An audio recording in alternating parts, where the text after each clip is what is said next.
Proverbios 30. Vamos a leer algunas partes. No creo que pueda darlo todo hoy, pero se van a disculpar ahora. Proverbios 30.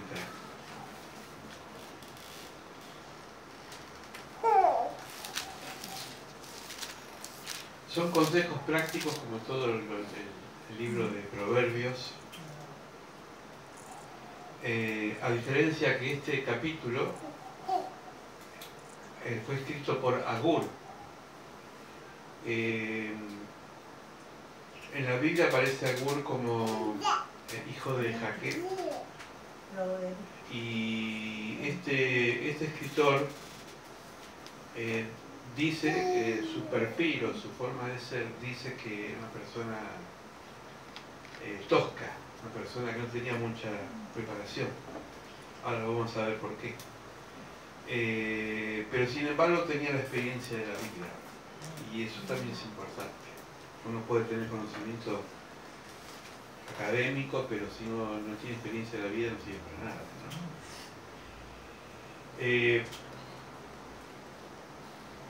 Se llamó Agur porque almacenó conocimiento de la Biblia, conocimiento de Dios.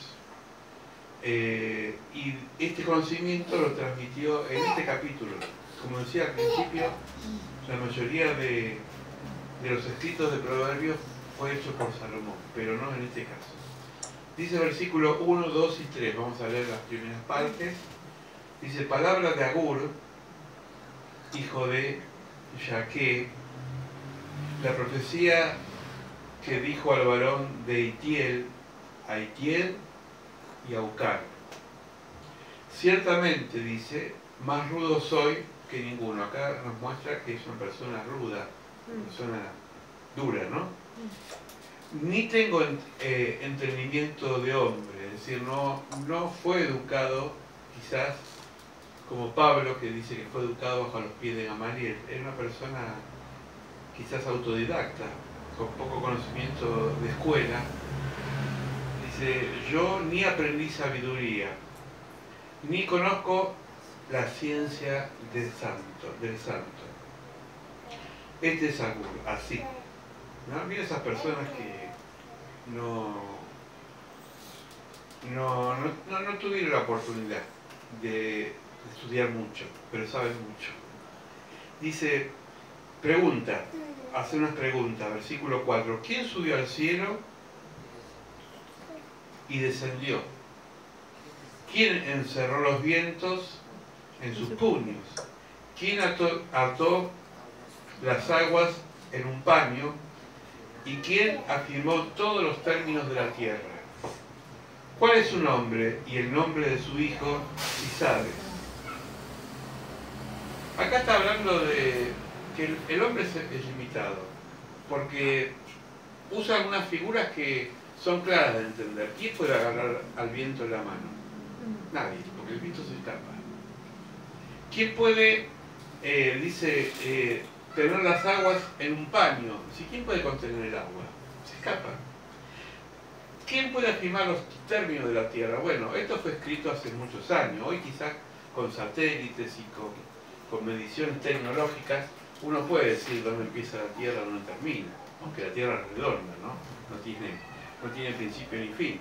Pero sin embargo, en esa época nadie podía, y creo que tampoco, medir los límites de la tierra. Yo cuando era chico me acuerdo que iba con mi tío Moisés en Quilmes, me gustaba mucho andar en moto, por eso se la cagaron los motos, pero ahí iba como acompañante, no manejaba. Y él tenía una ciambreta, esas motos viejas, y vivíamos unas 40 cuadras del río de Quilmes, como acá de San Isidro, pero el río de la Plata allá en Quilmes. Y me acuerdo que estaba el arco iris. Cuando salió el arco iris, yo quería decía, tío, vamos a ver dónde termina ese arco iris. Y el arco iris no tiene fin.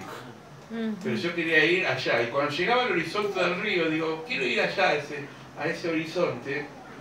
Y mi tío me decía, mira, no podemos ir por el agua porque la moto no flota. Pero si vos llegás al horizonte, vas a ver otro horizonte. Y nunca vas a terminar de encontrarte con el horizonte porque no tiene límites. Bueno, esta limitación al ojo óptico es lo mismo que Dios. Dios no tiene límite. Lo queremos... hay una canción que dice, es tan alto que no lo puedo alcanzar, tan ancho que no lo puedo abrazar, ¿no? Grande es el amor de Dios. Bueno, así dice la palabra en este momento. Todo lo que es de Dios es inabarcable. Dios no tiene nombre. Nosotros le decimos Dios, nosotros le decimos Jehová, Yahvé. Las religiones orientales le dicen Alá, qué sé yo, cada uno le han puesto un nombre, pero Dios es Dios, no tiene nombre. Nosotros le ponemos nombres y muchas veces lo limitamos. Cuando Moisés se encontró con Dios, Dios le dijo a Moisés, yo soy Moisés el que soy. Porque Moisés le había dicho, Señor, yo quiero ir a los hijos de Israel y de dar un nombre. ¿Qué digo que sos? Y Dios no quiso dar nombre. Porque si decía yo soy el inmenso, al decir inmenso estoy poniendo un límite. Si soy el Dios de Abraham, Dios de Isaac y Dios de Jacob, sí, sirve, pero también está limitado porque estoy hablando de seres humanos. Entonces le dijo, decirle a la gente que yo soy el que soy. Como diciendo, no tengo nombre. ¿Se dan cuenta? Versículos 5 y 6. Dice este siervo que escribió este libro, toda palabra de Dios es limpia, es escudo en los que en él esperan. No añadas a su palabra para que no te reprende, ni seas hallado mentiroso. Yo acá hay que usar primero dos elementos, y escuchen esto interesante, ¿no? La palabra de Dios limpia. ¿Qué quiere decir esto? Hablamos a través del Salmo 51, ¿se acuerdan? Que su palabra limpia porque nosotros nos ensuciamos. ¿Y nos limpia de qué forma? A través del perdón, a través de la reconciliación, a través de cuando nosotros reconocemos nuestra falta, Dios nos limpia. Y qué lindo es sentirse limpio, ¿no? Cuando uno se baña después de haber trabajado y sudado y está cansado o tiene los pies sucios, ¿no? Y los mete en la palangana y dice, ¡ay, qué alivio! Después de haber caminado, y si tiene un poquito de sal, dice que mejor porque hace bien. O se da un baño. Es decir, ¿qué sensación tenemos nosotros cuando nos limpiamos? Que estamos mejor, ¿no? Vamos a acostarnos a la cama y nos dimos un baño, porque a veces no queremos estar sucios, ¿no? Un bebé, hasta el bebé se ensucia. Y a veces tiene su olorcito, ¿no? Florencia. A veces tiene su olor y uno lo tiene que lavar y ya ahora está perfumadito, está lindo. Porque por más bebé que sea, cuando está sucio, está sucio. Y si se le escapa un par de gasecitos, también. Entonces, la limpieza es importante. Dios nos limpia. Pero dice acá también que Dios es un escudo. La imagen del escudo la tenemos todos. El escudo ataja las flechas, los dardos. Es esa protección que Dios tiene.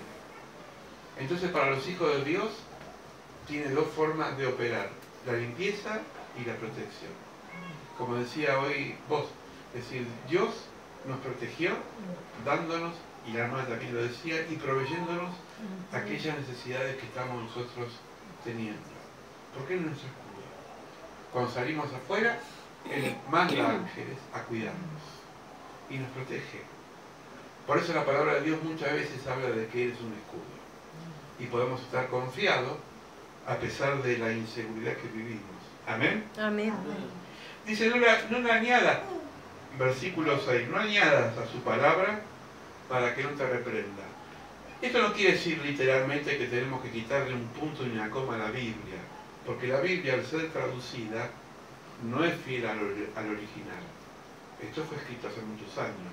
Pero la Biblia tiene principios, y los principios son universales. Por ejemplo, hay un principio en la Biblia que dice, ama a tu prójimo como a ti mismo. Esto es para todas las épocas. Amarás a Dios con todo tu corazón. Es un principio universal. Y a tu prójimo como a ti mismo. Es un principio universal. Jesús decía que el principio de toda la ley y los profetas se resumía en dos cosas. No hagas a los demás lo que no te hagan a vos. Si aplicaríamos esto, andaríamos bárbaros. No querés que te saquen el cuero, no saques el cuero a los demás. No querés que te señalen, no señales a los demás. El dedito a veces hay que guardarlo en el bolsillo. Porque Dios no quiere que nosotros juzguemos. Versículos 7, 8 y 9. ¿Me van siguiendo? Amén. Dos cosas he demandado. No me las niegues antes que muera. Esto le pide a Dios. Primero, vanidad y palabra mentirosa aparta de mí. ¿Qué es la vanidad? La vanidad la vemos muchas veces cuando sacamos muchas fotos y las subimos a Facebook, ¿no? Permanentemente estamos en posesión. La vanidad tiene que ver con el mostrarse uno. Dice que es el pecado favorito del diablo, la vanidad. Porque todos somos vanidosos. Y a veces es peligroso. Porque uno no tiene que jactarse de mucho, de lo que uno es. Uno tiene que jactarse de lo que Dios es. Yo soy por lo que soy por Dios, y usted también. Entonces, Señor, apartad de mí la vanidad. Salomón decía, todo es vanidad, todo pasa. Todo pasa. ¿Qué tuvo Salomón? ¿Riqueza? Tuvo muchas... ¿Qué más tuvo Salomón? ¿Quién me ayuda? Conocimiento, sabiduría. Tuvo muchas esposas, conforme a esa época.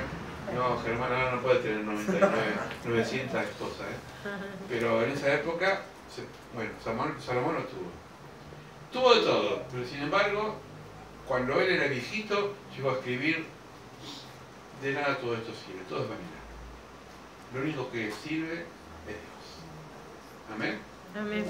Entonces, aparta de mí la vanidad, y dice, versículo que sigue en el 8, no me des pobreza ni riqueza, manténme con el pan necesario. Esto tiene que ver que si uno tiene mucho, se olvida de Dios. Porque dice, no siendo que sea pobre, hurte y blasfeme el nombre de Dios. La riqueza me puede hacer olvidar de Dios, y la pobreza, cuando yo no confío en Dios, puedo quizás cometer actos indebidos. Yo conocí una vez unos cristianos, no de esta iglesia, no los busquen porque no era de esta iglesia, que tenían un kiosco, un negocio. Y entonces decían, yo algunas cosas, me decía alguien en el kiosco, el dueño del kiosco, que era cristiano, yo algunas cosas que tengo no las compro con boleta, las compro así de izquierda. Yo entonces le digo, de mal proceder, ¿no? ¿Me entienden, no? Decían cosas que para ir ajustadas. Y sí, dice, porque yo no puedo pagar los impuestos. Y entonces yo pensaba, digo, pero a Dios eso no le agrada. Esta persona, para salvar las papas del fuego y para poder sostener una economía, ¿qué hacía? Compraba cosas robadas. Entonces nosotros decimos, Señor, que no haya delincuentes, pero si yo le compro algo que es robado, soy parte de la delincuencia. Es difícil esto, ¿no? De digerirlo. Y después me decían, bueno, pero todo el mundo lo hace. Y yo le digo, bueno, pero los cristianos no somos todo el mundo. Los cristianos somos diferentes. Porque si Dios en la pobreza te va a dar, como hoy decía Florencia, Dios no tenía quizás en el momento pañales o comida y el Señor provee de un lado. Porque Dios provee. Amén. Pero si tenemos mucho, como decía hoy Marina, tengo el aire acondicionado, estoy viviendo en casa, puedo tener televisión, cable, internet, y está lindo para estar acá. Entonces, tengo un poquito más, pero ese poquito más para mí me hace olvidar de mis obligaciones con Dios. Entonces, ni mucho ni poco. Dame el pan de cada día. Es una palabra, Señor, dame lo justo, porque si me da lo justo me tenés siempre con la zanahoria delante. Entonces, yo sé que todo tengo que depender de vos. Y si yo dependo de vos, me va a ir bien. Por eso Jesús decía, pidan el pan de cada día. Y cuando el pueblo de Israel quería guardar más maná, ¿qué pasaba? Se podría. Porque le dijo Dios a Moisés que cada día cuando reciban el maná del cielo coman ese pan, no guarden para el otro día, excepto para el día de guardar, el día de reposo, porque ese día no tenían que trabajar. Pero a veces nosotros nos vamos de mambo, como dicen los chicos. Tenemos mucho, lo guardamos, nos olvidamos. Tenemos trabajo, yo pido trabajo, Señor, dame trabajo. Bueno, ya no venimos a la iglesia. Me sané. Bueno, ya está. ¿Y Jesús qué dijo cuando sanó a 10 leprosos? Uno solo le agradeció a él que lo había sanado. El resto, si te he visto, no me acuerdo. Así somos a veces los seres humanos. Pero tenemos que cambiar esos hábitos. Dios nos pide ser agradecidos en todo. En la abundancia y en la escasez. Amén. Amén. Versículo 10. No acuses al siervo ante su señor, no sea que te maldiga y te lleve al castigo. Es un consejo sencillo. Tiene que ver con que no hay que acusar. No hay que acusar a los demás, porque lo decía yo recién, porque si vos haces algo a los demás, vos tampoco querés que te lo hagan vos. Me acuerdo en un trabajo que vieron que siempre hay gente que quiere solucionar el piso a otro para crecer, ¿no? Y siempre en el trabajo hay un buchón, esos que son así orejas de patrón. Y entonces venía el patrón y decía, ¿sabe que fulano no hizo esto? Lo que usted le dijo. Y nadie lo quería, este muchacho, porque quería quedar bien con el patrón, pero tenía como enemigo a todo el resto del personal. Y un día lo echaron a él. Y como uno en la vida siempre cosecha lo que siembra, fue a buscar trabajo o a pedir trabajo a los otros amigos que él antes le había acusado, y ninguno le abrió la puerta. ¿Pero saben por qué? Por una actitud mezquina que él había sembrado cuando trabajaba. Entonces a veces hay que ayudar, a veces hay que acompañar y a veces hay que callar, pero nunca sacar ventaja de los demás. Porque eso, tarde o temprano, se paga. Las personas que son solidarias, aunque son pobres y humildes, siempre van a ser reconocidas. Porque la gente no se olvida de cada gesto que nosotros hacemos para el otro. Entonces, no acuses al siervo ante su señor. Es decir, ¿siervo qué es? Es el empleado, hoy sería el empleado. No lo acuses ante el patrón, ante aquel que lo gobierna. Apoyarlo, acompañarlo. Sé parte de él. ¿Vieron como los sindicalistas que algunos eran un obrero más y después empezaron a tener el cargo y vieron que había platita de por medio? Y a veces vemos por la televisión que tienen casas y mansiones y coches y autos. Digo, pero si eran un obrero, ¿cómo hicieron para crecer tan de golpe? Y eso se llama corrupción. La corrupción, Dios la repele. Y en todas las épocas que yo tengo uso de razón, hubo corrupción en el sindicato. ¿Me van siguiendo? Versículo 11, 12, 13 y 14. Vamos a ver si llegamos. Hay generación que maldice a su padre y a su madre no bendice. Cuando habla de generación, acá voy a ir leyendo un poquito los versículos. La generación tiene que ver en muchos aspectos. Por ejemplo, de padre a hijo y abuelos son generaciones, ¿verdad? Estas son generaciones de sangre. Pero también se habla generación, por ejemplo, de los celulares o a las computadoras. Es una generación antigua, ¿no? La máquina de escribir es una generación que ya quedó en el archivo. ¿Quién usa máquina de escribir hoy en día?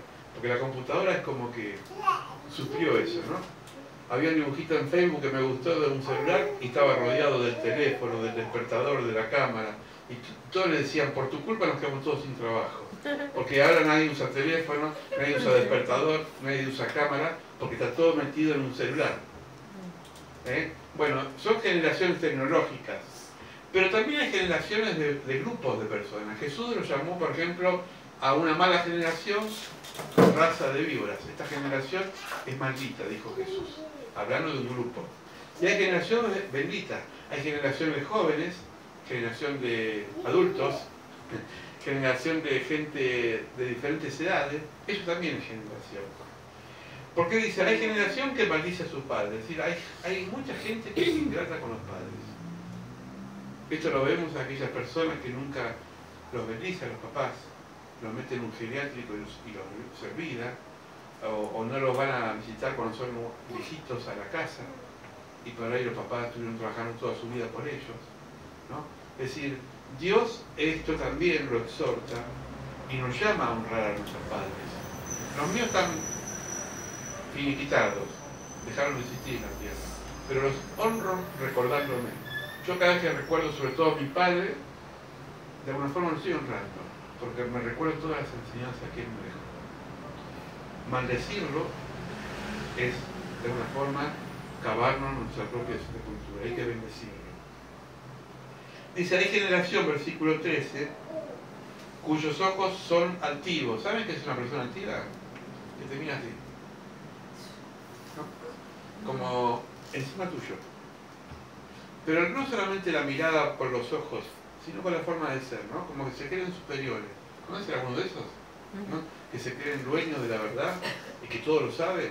Y que si le discutís, no es para vos, es para todos. Si le discutís, te la dicen, ¿no? Ayer estaba hablando con un amigo hacía años que no veía, y me llama por el Messenger, que el diálogo se lo mostré a mi esposa, y él quería discutir, yo quería charlar con él. Y hay una diferencia entre discutir a veces, porque discutir tiene que ver a veces con a ver quién tiene más razón que lo que dice. Y como sacó un tema que a mí no me gustaba tocarlo en ese momento, porque sabía que era muy controversial, digo, mira, no me interesa hablar de ese tema porque yo sé las consecuencias. Entonces me dijo, chau, como si no se pude ganar, chau. ¿No? Y me quedé pensando, digo, ¿cuál era su actitud? Su actitud era pelearme y a ver si me podía ganar. Y como yo no quise engancharme, porque cuando vos no te enganchás, en el fondo vos sos la que ganas. Porque tú no le das cabida al otro para que te suelte la lengua. Hay gente que le gusta pelear y le da y te busca dar. Y entonces a veces es preferible callar, aunque piense el otro que perdiste, pero vos ganaste. ¿Me van siguiendo? Amén. La altivez es un pecado grave. Dice el versículo 14, hay generación cuyos dientes son espadas y muelas sus cuchillos. ¡Wow! Lengua filosa le dicen a esto. Yo estuve predicando sobre esto, el pecado de la lengua. Gente que cuando habla, sácate. ¿No? Como esas dos mujeres que se encontraron y una le dice a la otra, vos sabés que el otro día casi me muero. ¿Por qué te moriste? Porque me mordí la lengua. Y dice, claro, sí, las víboras siempre cuando se muerden y se tiraban palos entre ellas, ¿no? Y hay gente que es así, ¿no? Que te habla y te manda el cuchillazo. Bueno, acá hay algo interesantísimo, versículo 15. Dice Agur, la sanguijuela tiene dos hijas que dicen, dame y dame. Deben ser gemelas estas hijas. Dame y dame. Dos hijas, dame y dame. Son iguales. Dame y dame. Estuve buscando en el diccionario ¿qué es una sanguijuela? Dice, es un gusano parásito de cuerpo dividido en anillos, dotado de boca para chupar la sangre y se alimenta de la sangre. En algunos casos antes lo usaban como un elemento medicinal, ¿verdad, Marina? Pero en realidad acá se ha visto como una parte negativa. Son los chupasangre. Yo digo, son personas que te vampirizan la energía. Son personas que siempre cuando hablas, terminás más o menos así como tecleando, ¿no? Y hay personas que sanguijuelan y no se da cuenta y te pide, por ahí te pide cosas, te pide tiempo, te pide y no te da nada. Y entonces vos terminás ahí como un guante desinflado, ¿viste? Los guantes con la sacada de la mano que todo así no tiene forma, ¿no? Bueno, estas sanguijuelas hay que tener cuidado, porque hay unas cuantas. Hombres y mujeres, ¿eh? No es porque sea femenino quiere decir que es para la mujer. Pero cuidado con esta sanguijuela. Pastor, ¿lo conocen, Pastor Estamatea? Sí. Bueno, estuvo en televisión, pastor y psicólogo. Él escribió un libro que se llama Gente Tóxica, ¿no? Y es gente que contamina, a veces es mejor tomar distancia, ¿no? porque son como las sanguijuelas, te chupan y te dejan desinflado. Bueno, sigo con, después de la sanguijuela, dice, 3 cosas hay que nunca sacia, versículo 15. Y a una cuarta nunca dice basta. Vamos al versículo 16. El Seol, la matriz estéril, la tierra que nunca se sacia de aguas y el fuego que jamás dice basta. El Seol para el judío era como la sepultura. Dígame, en el cementerio, ¿alguna vez se sacia? Nunca ese negocio se termina. Porque cuando después cumplí 10 años, al menos el de Boulogne, levantan los huesos, lo queman y te lo dan en ceniza o lo ponen en un cofre más chiquito. Pero yo nunca vi un cartel que diga saturado de gente. Los monoblocks, por ejemplo, tienen límite, no hay más, acá mismo no hay más cabida para otros más que vengan a vivir. Pero sin embargo el cementerio parece que nunca se sacia. Porque siempre, una vez me decía Péculo, en la Consejería de Paraná, es un negocio que nunca falla. Y porque siempre te morís, siempre hay un fiambre. Entonces, miren con qué compara lo que es insaciable. El Seol, es decir, el cementerio. La matriz estéril tiene que ver con la falta de productividad que siempre busca saciarse. La tierra que no se sacia, yo lo veo porque siempre riego la masita y en el fondo siempre parece que está seca, ¿no? Es como que la tierra chupa agua, chupa agua, chupa agua. Y el fuego, ¿quién puede parar el fuego? ¿Quién puede parar el fuego cuando empieza a avanzar? Cuando se queman los grandes bosques. A veces ni siquiera los bomberos con esos aviones hidráulicos pueden frenar la acción de un fuego que es intrépido y avanza. Bueno, esto tiene que ver con lo que es la ambición. El ser humano es ambicioso, somos ambiciosos y somos insaciables. Queremos más. Alguien quiere una bicicleta, después quiere un ciclomotor, después el ciclomotor quiere un auto, después quiere un auto, quiere un 4x4. Bueno, yo no puedo ni una moto, no tener así que no sea un problema. Pero hay gente que no está satisfecha. Fíjense cómo está correlacionado la palabra. Primero decía, no me des mucho para que me olvide, ni poco para que robe.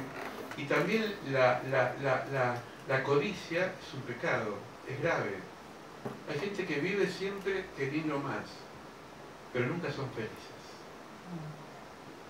Como la tierra que nunca se sacia de agua, el fuego que nunca dice basta y avanza, y el Seol que se lleva a los muertos, que se los chupa y nunca se agota. ¿Me van siguiendo? Amén. Uy, largo. Bueno, voy a hacer la última parte y después seguimos. Voy a terminar con el versículo 20. Seguimos el domingo. Vamos a hacerlo en 2 partes. Vienen como las películas, la primera parte. Así que están invitados a venir el domingo. Amén. No se pierdan el segundo capítulo. Versículo 20. El proceder de la mujer adúltera es así. Come, limpia su boca y dice, no he hecho maldad. Como diciendo, está todo bien. No pasa nada. Destruyó hogares, pero no pasa nada. Rompió matrimonio, pero no pasa nada. ¿No? La Biblia diferencia entre una ramera o una prostituta y una adúltera. En la Biblia y en la vida, la ramera o la prostituta es la que trabaja con su cuerpo muchas veces para ganarse el pan. Es decir, no es que se enamora o busca perjudicar a otros, sino que, no estoy diciendo que esté bueno, entiéndame, pero el sentido es muy diferente. La prostituta es la que trabaja por un bocado de pan, dice la Biblia. En cambio, la adúltera es la que por ahí no necesita nada, pero ¿qué hace? Destruye vidas. ¿No? Estuvimos, allá que hoy lo nombraron, el estudio bíblico que hicimos el otro día con los chicos, leímos el Proverbio 27, capítulo 7, ¿se acuerdan? Que habla de una mujer sagaz, vieron en su casa, ¿no? Dice Salomón, yo vi por la celosía, si vi por mi casa, estuve pispeando, que había un chico, jovencito, que iba a la casa de una amiga y de pronto se encuentra en el camino una mujer muy astuta, lo enrosca como una serpiente, lo lleva, dice, mi marido no está, vamos a aprovechar, es decir, una adúltera, ¿no? Vamos a aprovechar que hay yupi, vamos a descorchar ahí, ¿no? Dice que la cama le puso, yo no estoy diciendo nada que no está en la Biblia, puso perfumes de mirra, óleo y acacia, así, los mejores Paco Rabanne y todos los mejores perfumes los puso ahí en la camita. Dice, eso sí, se llevó la plata, como diciendo, si me tiró unos mangos, mejor. Y dice que lo enroscó como, y fue como un buey que va al matadero. Si alguna vez fuera al matadero de acá de Capital, o vieron por las películas el matadero, son una especie de corralones así con vallas, y la vaca va, no tiene salida, no tiene retorno, no puede decir, ay, llego para allá, me vuelvo para casa. No, van para allá, y cuando van para allá hay una máquina, ante la mano, ahora hay una máquina que es una masa grande que le pega acá, un golpe seco, y la mata. Y entonces después la descuartiza, la vende, ¿no? Pero la vaca, mientras que va a ser degollado, a ser muerta, va como ahí, como sabiendo que la van a matar, porque intuye, dicen que lo que estudian la carne, el animal cuando sabe que lo va a matar, expulsa una especie de adrenalina y contamina, por eso a veces es peligrosa una carne mal matada. Sobre todo por el lechón se comprobó que grita tanto que todo ese nervio va sobre su cuerpo y eso también puede contaminar al ser humano. Entonces, el joven, en este caso Proverbios 7, como un buey en el matadero, fue comido por una mujer muy hábil. Dice, el proceder de la mujer adúltera es así, come, limpia su boca y dice, no he hecho mal, es decir, no tiene conciencia de pecado, está todo bien. Hay que tener cuidado muchas veces con que está todo bien, pero no solamente en el adulterio, bueno, sino que mucha gente hace cosas indebidas y está todo bien. Porque dice la palabra, en los últimos tiempos, mucha gente va a llamar a lo bueno malo y a lo malo bueno. Entonces, nosotros tenemos que tener discernimiento para saber que no está todo bien y que hay cosas que son perjudiciales para nosotros. ¿Amén? Amén. Bueno,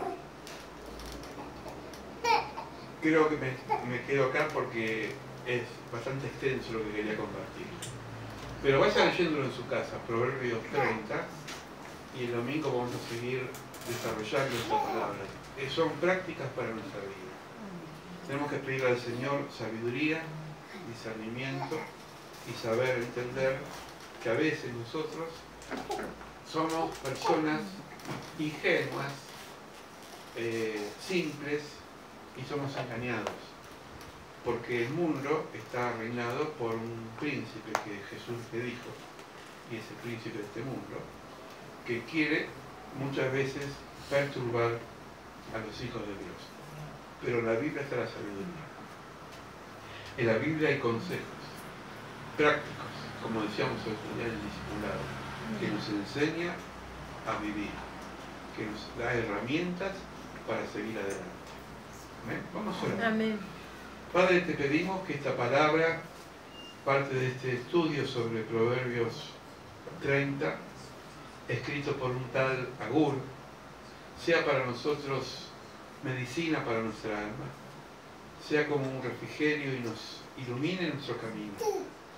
Nos vaya, Señor, direccionando hacia la corrección de la vida, a no entrar en estas trampas diabólicas que hoy el sistema nos ofrece.